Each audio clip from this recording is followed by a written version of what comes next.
But how many, to your point of he hasn't won the big game, how many quarterbacks have? How many active quarterbacks have won the big game? Well, I mean, we've got Patrick. Joe Burrow's gotten to a Super Bowl. Matt Stafford's gotten to a Super Bowl. Patrick Mahomes, I mean, obviously we're not going to talk about him because he is on an elite level, even though he didn't have a good fantasy season, which I will point out. I get it. Most of them haven't. Lamar hasn't.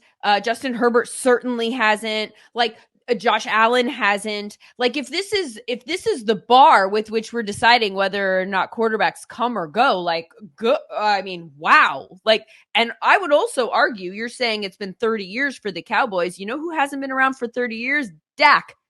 So maybe there's some other systemic problem that's happening within the Cowboys. No question. I.e. the person who is their general manager, who I think personally, just my opinion, should not be the general manager anymore. Preach, Rhodes, preach. So I have a hard time looking at this situation and thinking that we're not way overreacting in a way that is ultimately detrimental to your club. If you're going to look at what's happened with the Cowboys and place the blame squarely on Dak.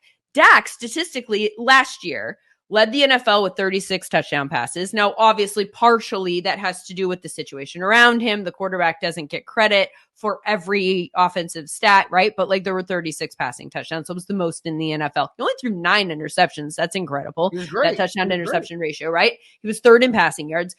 He was third best in expected points added per play for the quarterbacks. He had the third highest passing grade for a quarterback. He had the fourth highest offensive grade for a quarterback. So are we having a discussion where we say Dak is not a good enough quarterback, or the team, while Dak Prescott has been the quarterback, hasn't been good enough to win a Super Bowl?